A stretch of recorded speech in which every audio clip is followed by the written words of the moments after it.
La lampe solaire, enfouie entre les buissons, jetait une lumière douce sur les roses noircies par la nuit.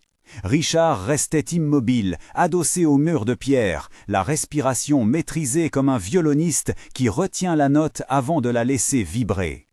De l'autre côté du jardin, la maison respirait son luxe calme.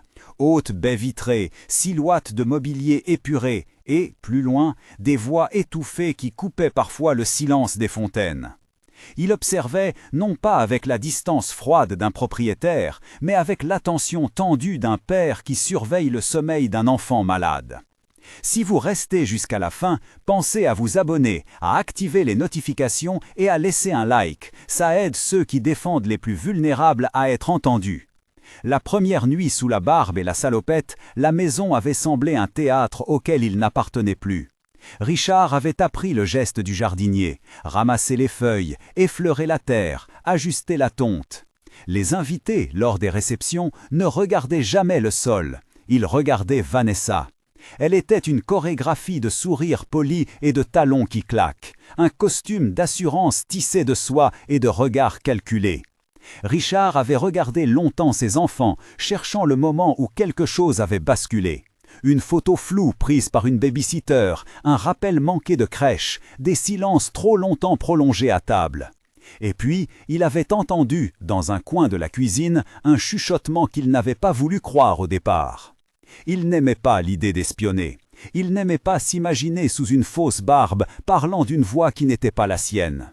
Mais il aimait plus encore l'idée qu'on blesse Lily et Ethan sans qu'on puisse le prouver. La barbe, le chapeau rapiécé, la salopette volontairement trop grande, tout faisait écran. Mais c'était lui. Il avait engagé Javier pour parfaire l'illusion, un comédien discret qui saurait l'enseigner aux gestes, corriger sa diction et tenir la posture. Richard avait passé des heures à répéter l'indifférence apprivoisée du travailleur. C'était une étrange humiliation, celle de réduire sa stature pour se rapprocher de la vérité. La première semaine, il se contenta d'écouter. Les cuisines de la maison étaient un microcosme. L'odeur du café, instable selon l'heure, le claquement des couverts, le cliquetis des verres. Vanessa orchestrerait les repas comme des scènes de théâtre, les enfants, petits accessoires. Lily avait 6 ans et portait déjà des habitudes de retrait. Elle tenait toujours contre elle une peluche mangée au nez et à la barbe du monde, comme si la peluche contenait tout ce qui lui restait. Ethan, à 2 ans, confondait la peur et la curiosité. Il se pelotonnait à la robe de sa mère, ignorant encore les subtilités des regards. Richard regarda une fois Lily pousser sa peluche du bout des doigts, comme on repousserait un intrus. Le geste lui serra la poitrine. Sophia vit la scène de l'autre côté du couloir. Elle avait des mains qui savaient apaiser et une façon de refermer les plaies invisibles seulement par la douceur. Femme de ménage depuis 3 ans, elle connaissait la maison et ses ombres mieux que quiconque. Au début, elle n'osa rien dire. La hiérarchie est un filet qui pince la gorge des plus humbles. Puis, il y eut l'incident de la vaisselle cassée, ce soir-là, quand Vanessa, furieuse d'un verre trouvé sur le bord d'une table, explosa un rire acide et repoussa Lily d'une main sèche. Personne ne vit vraiment la main. La porcelaine, oui. Lily fut envoyée dans sa chambre, sans dessert, sans explication. Sophia trouva Richard le lendemain, au jardin, yeux rougis et paume sur la terre. « Je l'ai vu hier soir, dit-elle, simplement. Elle a crié. Lily a regardé le mur comme si elle s'attendait à ce qu'il réponde. La voix de Sophia ne tremblait pas. Elle n'avait pas la prétention d'éclairer. Elle apportait des pièces qui manquaient au puzzle. Richard sut sur le champ que sa présence n'était plus une option. Il ne voulait plus seulement observer, il voulait rassembler. Les preuves ne se prennent pas dans le vide, elles se tissent. Un enregistrement volé, une attestation, une double vérification. Richard fit appel à Daniel Hayes, un avocat qu'il connaissait depuis leurs années d'université, un homme au regard posé et aux mots précis. Daniel passa 2 après-midi à écouter les bruits ténus des enregistrements que Richard, maladroit au début, avait glanés. Le dispositif était simple. Un petit enregistreur posé sous une armoire, une montre transformée en micro, des appels enregistrés depuis le portable de la maison. Les voix existaient, les silences témoignaient. « Ce que vous avez là est solide, dit Daniel, en réajustant ses lunettes. Mais il faudra de la prudence. La loi protège surtout quand on respecte ses règles.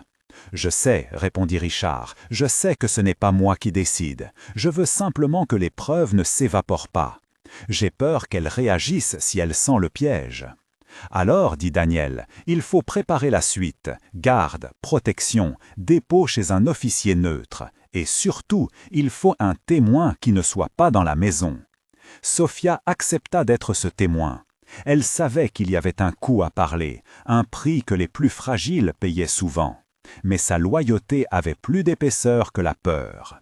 Un soir, la femme de ménage trouva Lily assise sur le seuil de la porte-fenêtre, les mains engourdies, regardant la piscine comme si elle cherchait quelque chose à y noyer. « Tu veux ton histoire ?» demanda Sophia sans enlever sa blouse. Lily leva les yeux. Il y eut dans son regard une question inachevée, un présent qu'elle hésitait par offrir. Sophia s'accroupit, prit la peluche et la prit dans ses bras comme si elle avait toujours été la sienne. C'était un geste simple, il scella une complicité. Les jours suivants, Richard perfectionna son rôle de jardinier. Il apprit à saluer d'un hochement de tête, à ignorer les compliments glacés des invités, à se fondre dans le décorum des fêtes de la terrasse. Il prit des notes comme un archéologue prendrait les empreintes d'une civilisation oubliée, l'heure des colères, la cadence des punitions, la liste des petites humiliations. Il se surprit à sentir le parfum des roses avec une intensité nouvelle. Autrefois, elles n'étaient qu'un ornement, aujourd'hui, elles étaient témoins. Une rose fanée sur le sentier, un pétale ramassé par Lily et caché dans une poche, ces détails racontaient plus que n'importe quelle confession. L'escalade fut lente puis fulgurante. Vanessa organisa un brunch de charité dans la maison, une mise en scène où l'ordre social et les bonnes intentions se confondaient.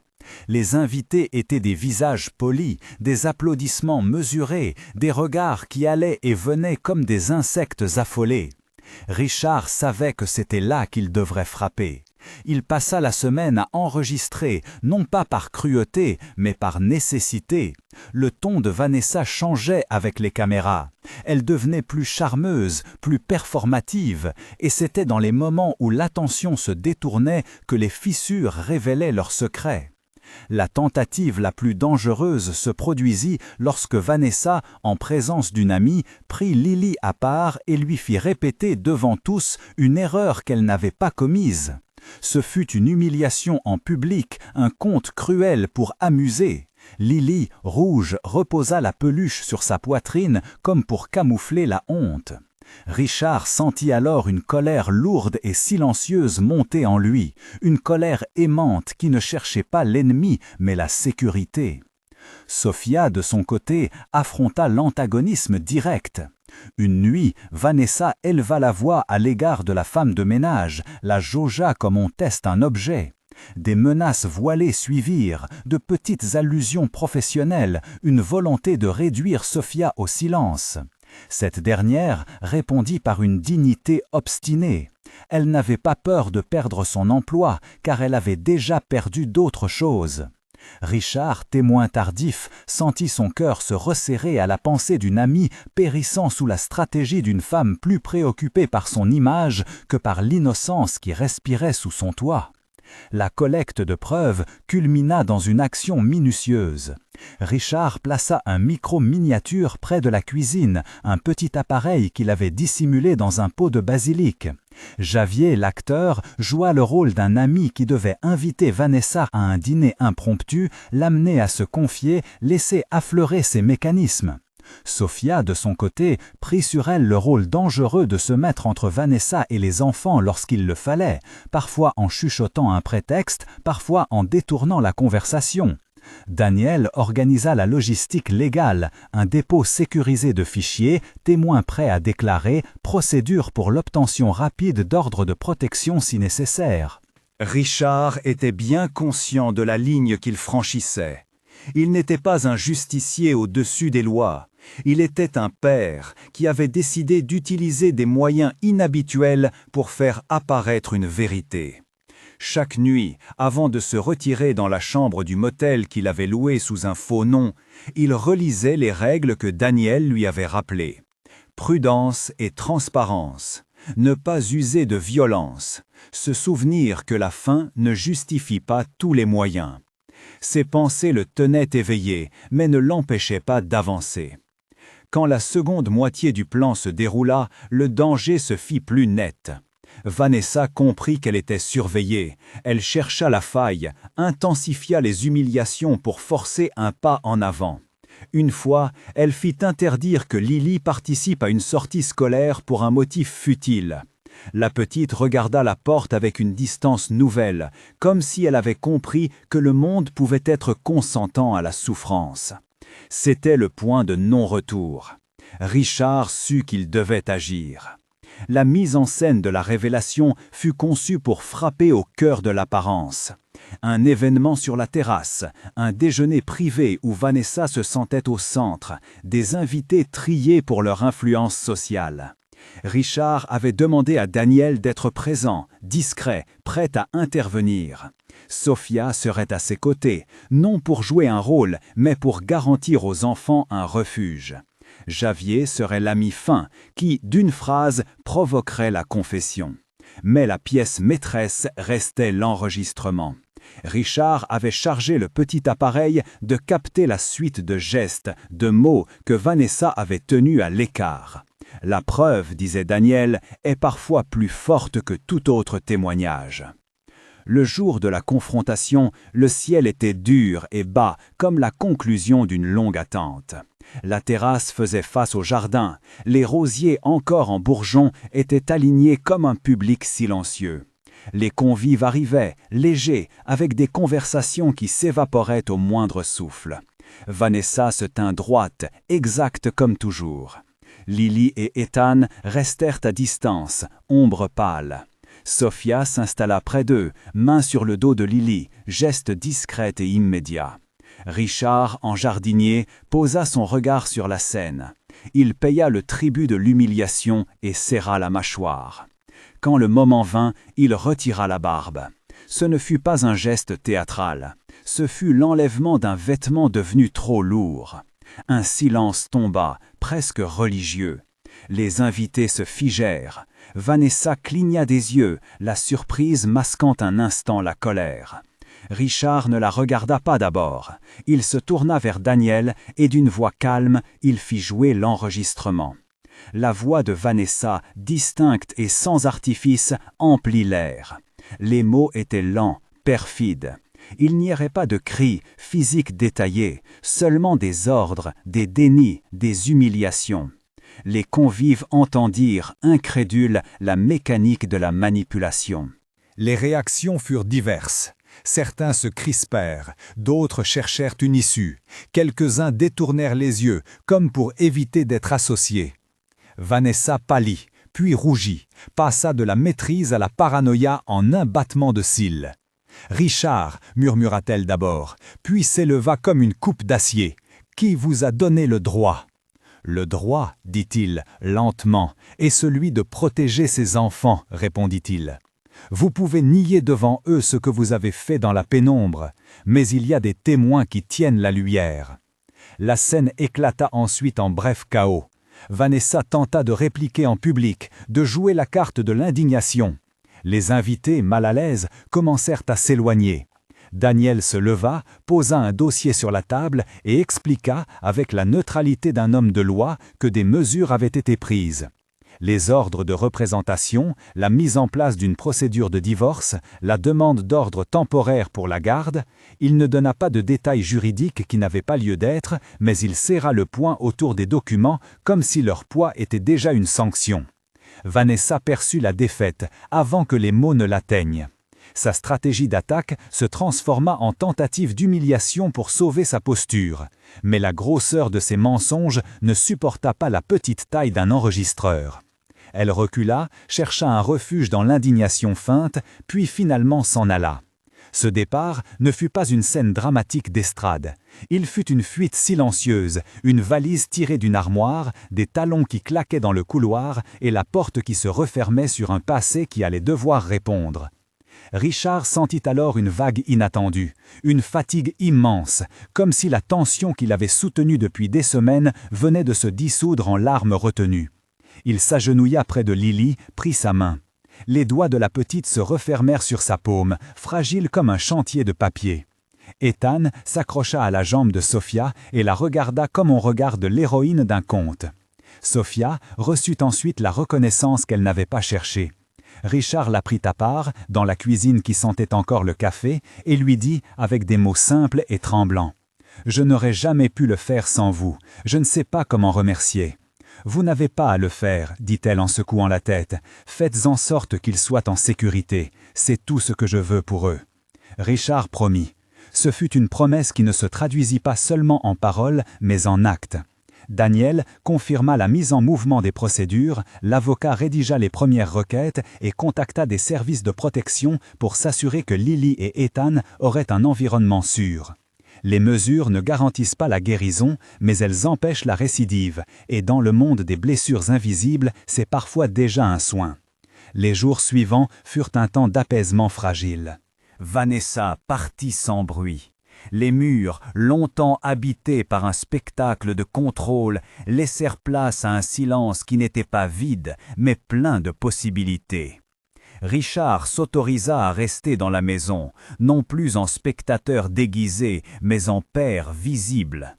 Il aida Lily à reconstituer des morceaux perdus de confiance, lectures à voix haute, promenades dans le jardin, jardinage, un rite de réparation où ils plantèrent ensemble une haie de roses. Chaque bouton fut un petit acte d'espoir. Dans la terre qu'ils retournèrent, ils plantaient plus qu'une plante, ils plantaient des jours meilleurs, des routines nouvelles qui n'appartenaient qu'à eux.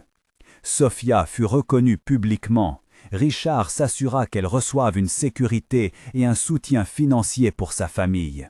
Leur lien ne se transforma pas en romance forcée par le drame. Il resta une amitié profonde et respectueuse, tissée de gratitude et de reconnaissance. Javier retourna à son métier, discret complice qui avait su donner à Richard la possibilité d'atteindre la vérité. Il y eut des nuits où Richard se réveillait au milieu d'un cauchemar, la barbe sur son oreiller, le bruit des talons. Mais plus souvent, il s'endormit en écoutant le souffle régulier de ses enfants, ce souffle qui lui paraissait désormais une phrase de pardon. Les plaintes judiciaires suivaient leur cours. Il y eut des rendez-vous, des signatures, des témoignages organisés avec sagesse. Daniel veilla, et Richard apprit à lâcher prise là où il le fallait. La dernière image de la maison, avant que le récit ne prenne une cadence plus douce, fut celle du jardin au petit matin. Les roses arrosées relevaient leur tête. Un pétale, encore humide, tintait au vent comme une cloche minuscule. Lily, endormie sur le canapé, après une histoire racontée par son père, serrait sa peluche, son visage détendu, comme si les cauchemars avaient enfin perdu leurs dents. Ethan roulait contre le chat, ronflait avec l'impudence de l'enfance. Richard se pencha, embrassa le front de Lily, sentit la peau tiède sous ses lèvres. Il se dit que les réparations ne sont jamais parfaites, mais qu'elles sont possibles. La maison n'était pas guérie comme par magie, elle était cependant rendue à ceux qui la vivraient avec plus de soin. Les roses auraient besoin d'entretien et Richard le ferait. Il avait appris que la protection est une tâche constante, une suite d'actions petites et grandes. Il avait appris aussi que la vérité, aussi fragile soit-elle, a parfois besoin d'un geste excentrique pour se faire entendre. Merci d'avoir suivi cette histoire jusqu'ici. Si cette histoire vous a touché, abonnez-vous, partagez et laissez un commentaire. Votre soutien peut aider ceux qui luttent pour protéger les plus fragiles. Activez les notifications pour ne pas manquer les récits qui mettent en lumière des voix silencieuses. Le printemps s'étira en gestes ordinaires qui avaient, sans fracas, recomposé la maison.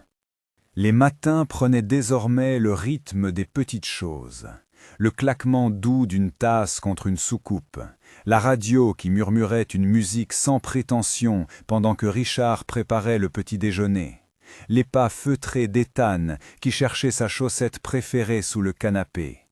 Les roses continuaient de pousser. Parfois, au milieu d'une corvée banale, Richard surprenait Lily qui, debout sur une chaise, arrosait une rangée de bulbes avec la même précaution qu'un artisan. Elle avait appris à nommer les plantes. Elle savait dire « patience » en souriant, comme si le mot avait la voix d'un ami. Les séances de thérapie furent lentes, précises, sans miracle de cinéma. Lily dessina d'abord des maisons avec de hauts murs. Puis, au fil des mois, les murs rétrécirent et les toits eurent des fenêtres.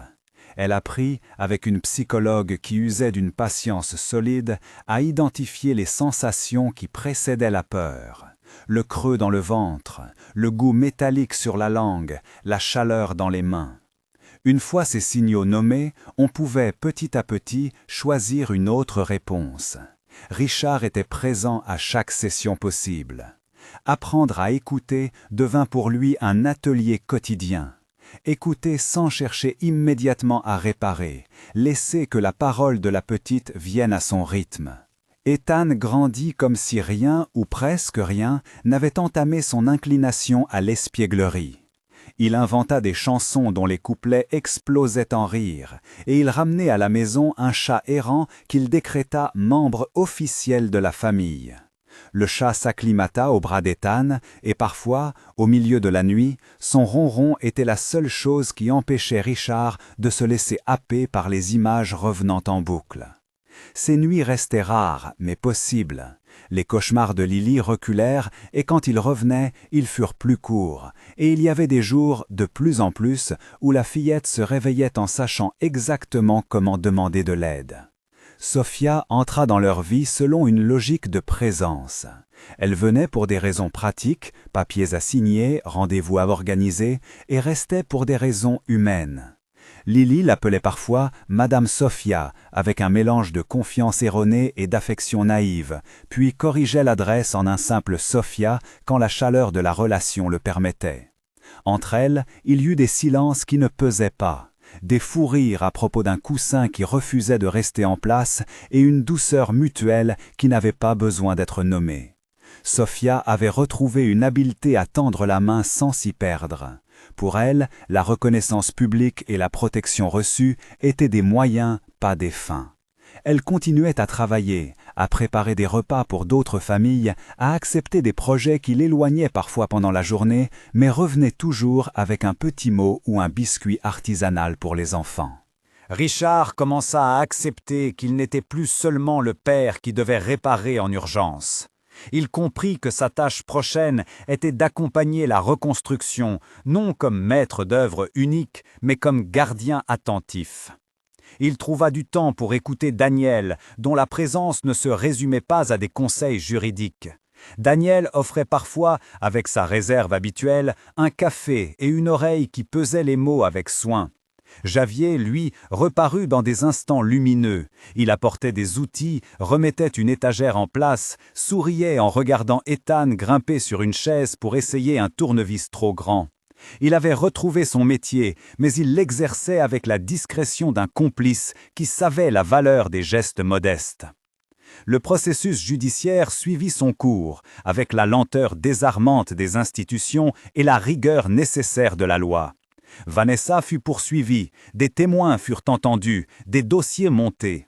La vérité pour laquelle ils avaient donné tant d'énergie trouva parfois des plis formels et des audiogrammes, des expertises et des attestations. Le jour de l'audience, Richard entra dans la salle avec un costume qu'il n'avait pas prévu de ressusciter. Il l'avait porté par respect, pour la ritournelle que représente le fait d'être là. Il avait aussi une lettre dans sa poche, rédigée maladroitement, qui venait du cœur de Lily. Mais ce furent d'autres mots qui trouvèrent la voie. Des éléments de preuve, un récit cohérent, transmis avec calme, et la voix de Sophia qui, assise au banc des témoins, donna son témoignage sans dramatiser, simplement en disant ce qu'elle avait vu et fait pour protéger ses enfants. La sentence qui suivit ne fut pas une libération miraculeuse. La justice rendit ses comptes, mesures restrictives, obligations, conséquences.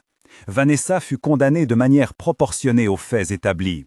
Pour eux, ce fut une étape, essentielle, mais pas la fin de tout. Le poids qui pesait sur les épaules des enfants diminua, certes, mais Richard sut que la sécurité n'était pas un arrêt du temps. C'était un entretien quotidien.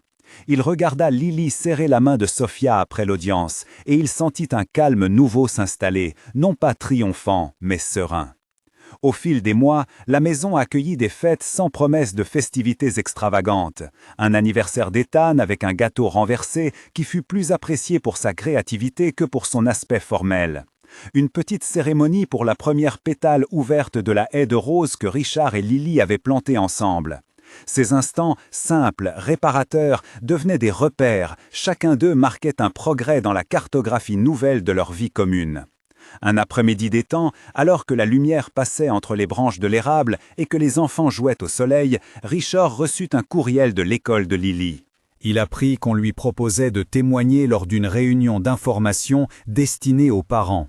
Après tout, son histoire, loin d'être un récit personnel isolé, pouvait servir de signal d'alarme et de modèle de protection pour d'autres. Il hésita d'abord. S'exposer à nouveau, raconter des fragments de vérité, tout cela semblait risqué.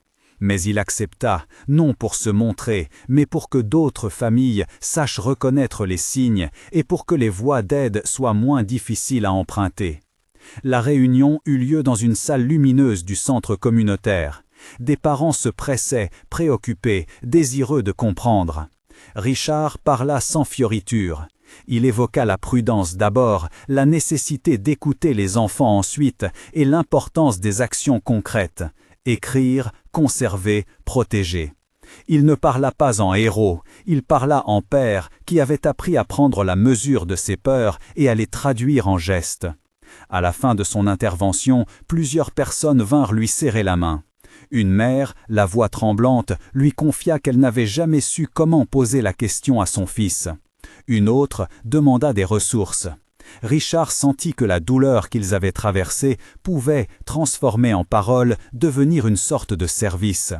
Il comprit alors, avec une clarté calme, que c'était peut-être sa nouvelle mission, faire en sorte que la vérité qu'ils avaient défendue serve d'outil réel pour prévenir la répétition. Sophia continua d'être présente, discrète et fidèle.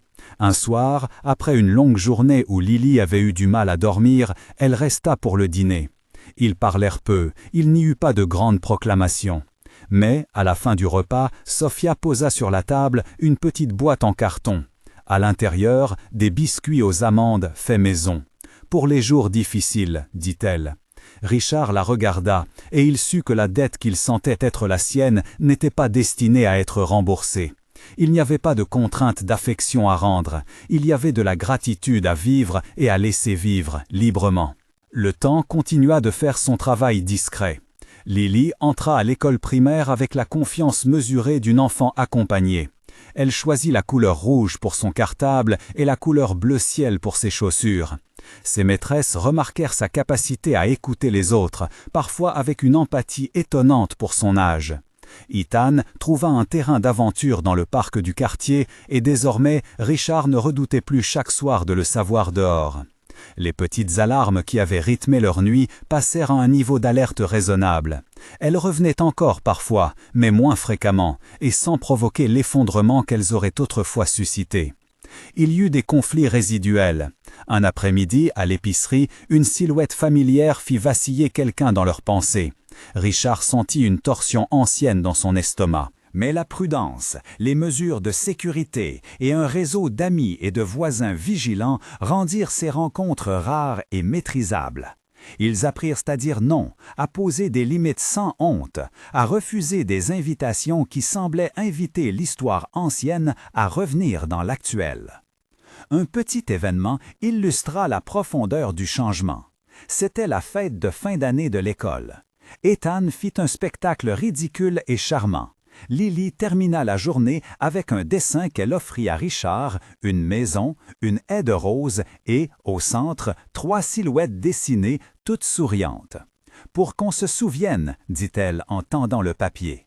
Richard la prit dans ses bras, sentit l'odeur du carton et du bambin et sut que la dernière ligne d'une histoire violente n'était pas l'effacement des cicatrices, mais leur mise en lumière avec la promesse de les tenir propres et visibles. Il chuchota un merci, non pas à quelqu'un en particulier, mais à la somme des gestes qui les avaient soutenus. Les relations entre les protagonistes prirent une densité nouvelle, sans glisser vers la romance. Le lien entre Richard et Sophia resta une alliance, respectueuse, parfois affectueuse, toujours attentive. Daniel resta l'ami capable de rendre le quotidien plus sûr sans ostentation. Javier, à l'occasion, montrait des photographies de ses chantiers où des mains ressemblaient à de petites mèmes de l'effort. Ces complicités échangées, tissées de gratitude plus que de passion, structurèrent un réseau solide et discret. Un matin d'automne, alors que les feuilles commençaient à roussir, Richard alluma la radio et tomba sur une chronique qui parlait de résilience et de communauté qui protège. Il pensa à la lettre qu'il avait écrite pour Lily, au discours modeste qu'il avait tenu devant d'autres parents, à la haie de roses qui, malgré les gelées, avait tenu bon. Il se sentit moins hanté par l'idée de devoir réparer et plus investi par l'idée d'entretenir. Il savait que la sécurité demanderait des veilles, des mises à jour de procédures, des conversations parfois difficiles. Il comprit aussi que l'amour parental se mesurait autant aux gestes quotidiens qu'aux grands actes. Ce soir-là, ils eurent une visite inattendue. Un voisin, qui passait souvent sans trop s'attarder, tendit à Lily une petite flûte à bec en bois. « Pour que tu joues, dit-il. » La fillette la prit, la regarda comme si elle venait de recevoir un trésor, puis souffla maladroitement une note qui couina. Le son n'était pas parfait, il était terriblement humain. Sophia sourit, Richard applaudit et Ethan sauta, dansant autour des pieds des adultes. La musique balbutiante, le rire et la chaleur d'une table partagée furent pour un instant la seule histoire nécessaire. La route vers une normalité pleine n'était pas droite, mais elle existait. Ils avaient appris à repérer les angles dangereux, à assembler des filets de sécurité, à cultiver la beauté, ces roses qui, à chaque bouton ouvert, semblaient murmurer que la vie pouvait refleurir. Richard se découvrit une nouvelle patience, soigner, vérifier, asseoir, écouter. Il apprit à demander de l'aide sans honte. Il accepta que la force n'était pas l'absence de peur, mais la capacité d'agir malgré elle. Et tandis que le quartier s'épanouissait autour d'eux, que les saisons offraient leurs cycles immuables, une fête familiale simple s'approchait, la première célébration de la maison débarrassée de ses ombres les plus lourdes. On préparait un gâteau, on dressait une nappe sur le jardin et on accrochait des guirlandes improvisées aux branches basses. Les voisins étaient invités. Daniel avait promis d'apporter du café fort, Javier une tarte aux prunes. Sophia, toujours discrète, se proposa d'organiser un petit atelier de bricolage avec Lily et Ethan. Richard regarda la haie de roses, toucha un pétale encore humide et pensa à tous ceux qui avaient contribué, au premier rang desquels sa famille, fragile, tenace, aimante. Il prit une grande inspiration, sentit l'air frais emplir ses poumons et ramassa une petite pelle. Il allait, avec l'aide des enfants, planter encore quelques bulbes pour l'hiver. C'était un geste banal, mais pour lui, c'était une prière en acte, une promesse silencieuse de veiller, jour après jour, sur la vie fragile et magnifique qui avait choisi de reprendre racine chez eux. Il y eut ce soir-là des rires, des chansons maladroites, des confidences échangées, comme on dépose des pierres précieuses dans une boîte commune. Et quand la nuit tomba, que les guirlandes brillèrent comme de petits soleils domestiques, Richard sentit enfin que la maison pouvait être aimée sans crainte permanente. Il ne confondit pas la paix avec l'oubli, il savait que la vigilance resterait. Mais la paix, même fragile, avait désormais sa place. La journée finit comme elle avait commencé, en gestes simples, accompagnés d'une attention nouvelle. Sur la table, un pot de confiture demi-ouvert. Sur le canapé, Lily endormie, les traits détendus. Ethan, la bouche pleine de gâteaux, riait encore. Richard prit une tasse de café tiède et sortit sur le pas de la porte. Les étoiles, timides, perçaient. Il posa la tasse, passa la main sur la haie de roses et murmura quelque chose qui ressemblait à une bénédiction, pour la maison, pour Sophia, pour les enfants et pour tout ce qui restait à faire. La route se poursuivait, mais pour la première fois depuis longtemps, il y avait de la place pour l'espérance. Un avenir qui ne promettait pas l'absence de difficultés, mais l'assurance que, désormais, il ne serait pas seul à la traverser. Le matin se leva clair et froid. Un léger givre couvrait la pelouse, et les pétales des roses retenaient encore la rosée comme des larmes transformées en perles. Lily apparut dans l'encadrement de la porte, les cheveux en bataille, tenant contre elle la flûte en bois comme une relique. Elle avait un air solennel, comme si elle savait que ce jour demandait d'être honoré par la musique, même maladroite. « Tu veux planter avec papa ?» demanda Richard en lui tendant une petite boîte de bulbes. Elle hocha la tête, attentive et déjà impatiente. Ethan, toujours prêt à s'agiter, trottina avec sa petite pelle et posa une main curieuse sur chaque bulbe avant que Richard ne lui montre comment les déposer en terre. Sophia arrangea sur la table une cafetière thermos, des tartines et un pot de confiture. Elle avait l'air plus détendue qu'à l'habitude, la mâchoire moins serrée, les épaules moins hautes. Les voisins arrivèrent en petits groupes, portant des assiettes, des guirlandes de fortune, une chaise pliante.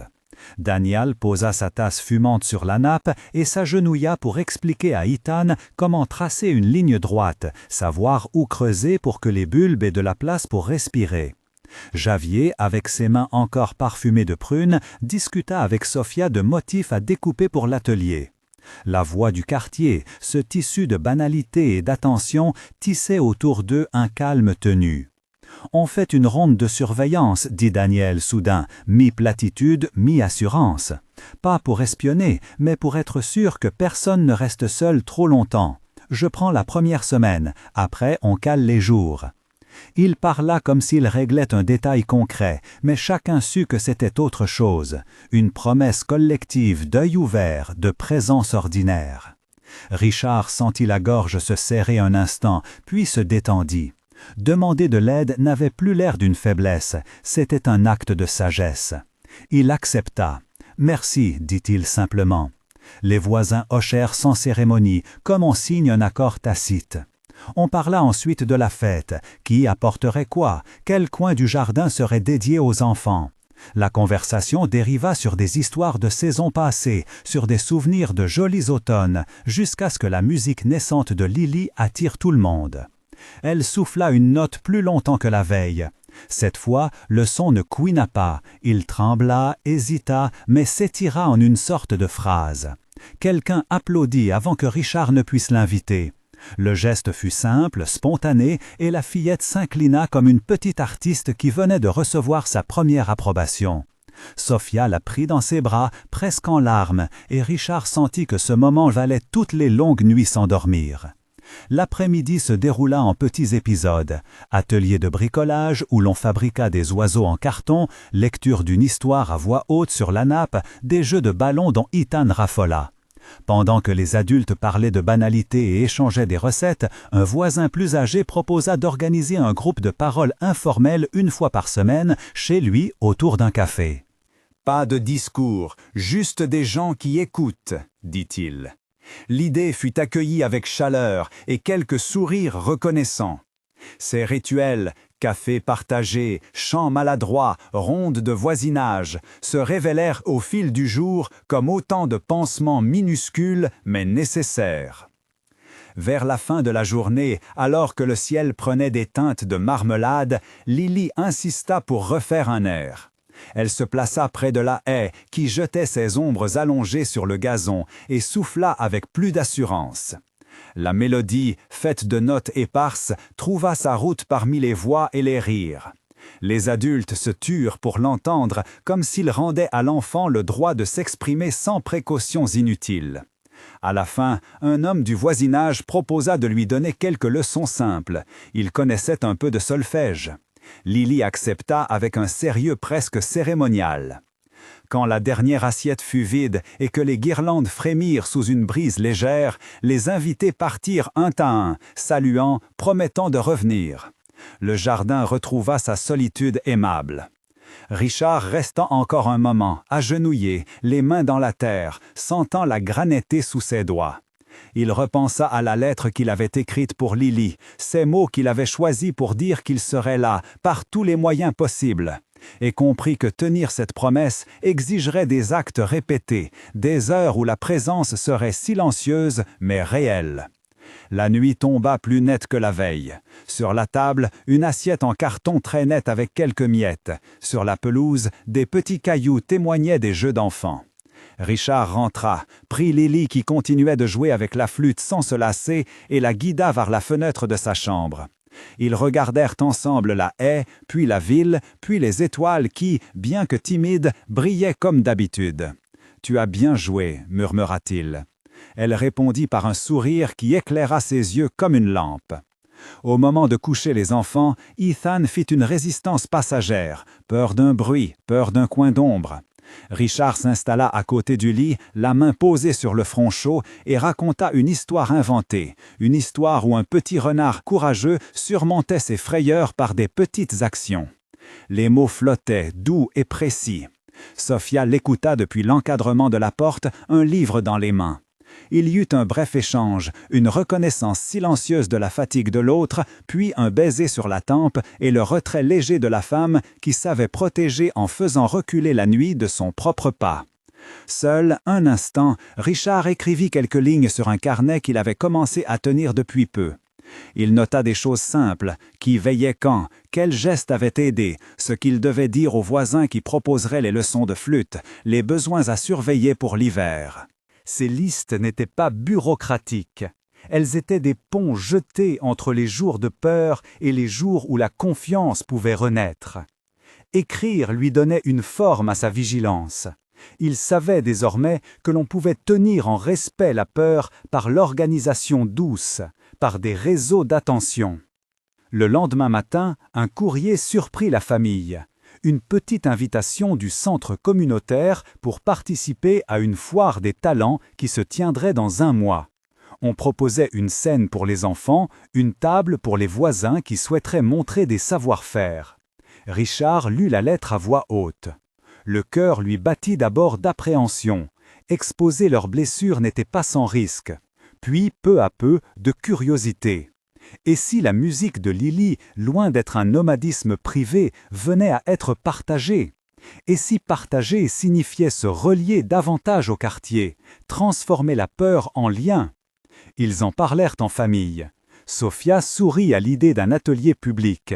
Ethan sautillait en imaginant une scène. Lily, sans dramatiser, demanda s'il y aurait des sirops à la foire. Richard sentit une chose qu'il croyait réservée aux rêves prudents.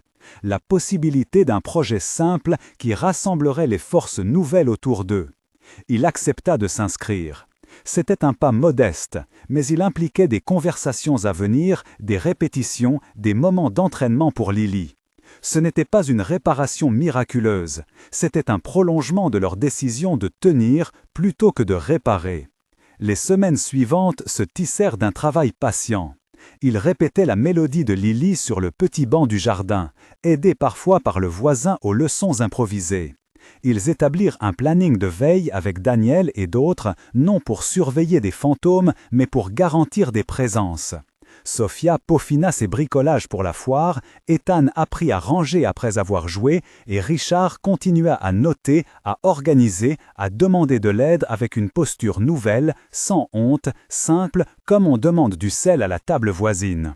Un soir, après une répétition réussie où Lily avait tenu une phrase entière comme si elle en connaissait le sens, Richard se surprit à rêver d'un futur où la maison serait un lieu où l'on entre sans crainte. Pas un refuge fermé, mais un endroit dont l'adresse serait donnée avec confiance. Il pensa aux roses dans la haie, à la patience qui avait transformé les boutons en fleurs, et sourit. La vie, réalisa-t-il, n'était pas un récit d'événements qui se terminent. C'était une couture continue, faite d'instants qui maintiennent la délicatesse en place. Alors que la période menant à la foire avançait, le quartier se mit à vibrer d'une énergie discrète. Affiches, essais de recettes, discussions sur les tables à installer. La fête ne promettait pas d'effacer ce qui avait été subi, mais elle offrait un autre langage, celui de la mise en commun, de la créativité partagée, du courage sous forme de petites actions. Richard se sentait prêt à y mettre ses mains, ses listes, son cœur. Ils plantèrent encore quelques bulbes, cette fois en une longue ligne près du trottoir, comme une petite signature laissée à la ville. Lily souffla un air, puis un autre. Autour d'eux, les voisins passaient et s'arrêtaient, échangeant des banalités qui n'étaient plus si banales. Le monde continuait, imparfait et patient. Et Richard, le dos chauffé par un soleil bas, sut qu'il aurait à être vigilant demain, comme aujourd'hui, mais qu'à présent il avait appris l'art de la veille partagée, et que cela, plus que tout, rendait la route praticable.